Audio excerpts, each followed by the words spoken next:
Hello my dear friends, உங்கள் எல்லாருக்குமே தெரியும் நம்மளோட நெட் எக்ஸாமோட டோட்டல் டியூரேஷன்ஸ் 3 hours. அதில் வந்து பேப்பர் 1க்கு நம்ம 1 மணி நேரம் செலவு பண்ண போகிறோம் அண்ட் பேப்பர் 2க்கு நம்ம 2 மணி நேரம் செலவு பண்ண போகிறோம் அப்படிங்கிறது நம்ம எல்லாருக்கும் தெரிஞ்ச விஷயந்தான். இது வந்து கம்மிங் 18th அன்னைக்கு நடக்க போகுது. 2 பேட்சில் நடக்க போகுது. சில ஸ்டூடெண்ட்ஸுக்கு சில சப்ஜெக்டில் படிக்கிற ஸ்டூடெண்ட்ஸுக்கு மார்னிங் 9:30 to 12:30 இது ஒரு பேட்ச் ஆஃப் ஸ்டூடெண்ட்ஸ் எக்ஸாம் எழுத போகிறாங்க. சில ஸ்டூடெண்ட்ஸ் வந்து ஈவினிங் 3 o'clockலேருந்து 6 o'clock செகண்ட் பேட்சில் இருக்கிறது எழுத போகிறாங்க. இந்த subject list already NTA net வந்து விட்டுட்டாங்க. அதை 1க்கு 2 தடவை நீங்கள் ப்ராப்பராக செக் பண்ணிங்க நீங்கள் எந்த பேட்சில் வரீங்க அப்படின்னு சொல்லிட்டு.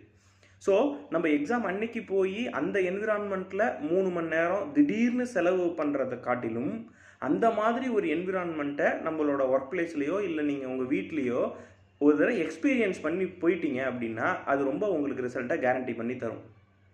எதுக்காக இதை செய்யணும், இதோட முக்கியமான நோக்கம் என்ன அப்படின்னு கேட்டிங்கன்னா, நம்ம என்ன தான் ப்ராக்டிஸ் பண்ணியிருந்தாலும் தொடர்ச்சியாக ஒரே இடத்துல 3 மணி நேரம் உட்காந்து ஒரு 150 கொஸ்டினை நம்மளால் அட்டன் பண்ண முடியுதா அப்படிங்கிறத செக் பண்ணிக்கணும்.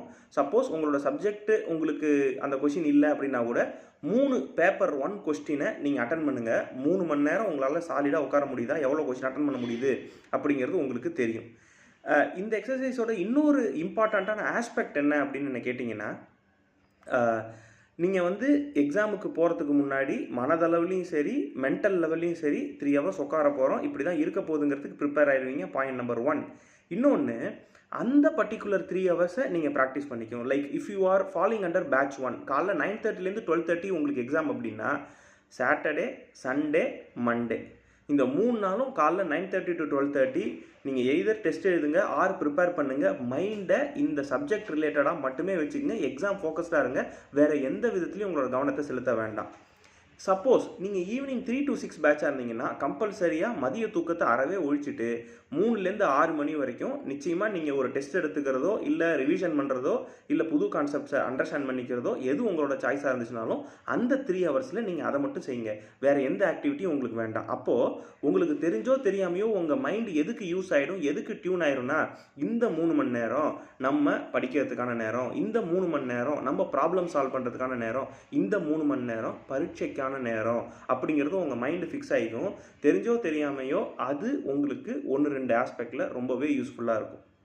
அண்ட் உங்கள் மனசுக்கு ஒரு தைரியம் கிடைக்கும். நம்ம அந்த மாதிரி 3 தடவை 2 தடவை பரீட்சை எழுதிட்டு வந்துட்டோம், ஸோ இது நமக்கு புது என்விரான்மெண்ட் கிடையாது, நம்ம அடிச்சிடலாம் அப்படின்னு சொல்லிட்டு. அண்ட் இன்னொரு முக்கியமான விஷயம், இதை தெளிவாக நோட் பண்ணிங்க, இதை தயவு செஞ்சு ப்ராக்டிஸ் பண்ணுங்கள்.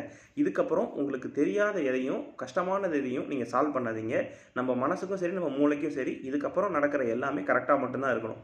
அதனால் ஆல்ரெடி உங்களுக்கு ரிசல்ட்டு வந்த அந்த ப்ராப்ளமாக இருந்தாலும் சரி, ஆல்ரெடி நீங்கள் ரொம்பவே ஸ்ட்ராங்காக இருக்கிறதா இருந்தாலும் சரி, அதையே ரிவைஸ் பண்ணுங்கள், அதையே ஃபோக்கஸ் பண்ணுங்கள். அப்போ தான் உங்கள் மனசும் சரி மூளையும் சரி நம்ம கரெக்டான திசையில் போயிட்டுருக்கோம் அப்படின்னு தெரியும். சும்மா ஒரு எக்ஸாம்பிளுக்கு சொல்கிறேன். ஒரு 10 ப்ராப்ளம் சால்வ் பண்ணுறோம், 8 ப்ராப்ளம் கரெக்ட் ஆகிடுச்சுன்னா அடிச்சிடலாம் அப்படிங்கிற நம்பிக்கை இன்னும் அதிகமாகும். அதே 10 ப்ராப்ளம் சால்வ் பண்ணுறோம், 2 தான் நமக்கு வருது அப்படின்னா நம்மளோட நிலைமை யோசிச்சு பாருங்கள். அதனால் நம்ம எப்படி டியூன் ஆகணும்னா 10க்கு 8 கரெக்டாக வர ப்ராப்ளத்தையே சூஸ் பண்ணி போடுங்க. தப்பு கிடையாது, நம்ம தானே பரிசு எழுத போகிறோம். அதனால் இந்த ஆஸ்பெக்ட்லையும் கொஞ்சம் திங்க் பண்ணி பாருங்கள். It will definitely help. Right? All the very best. See you in some other video. Thank you so much.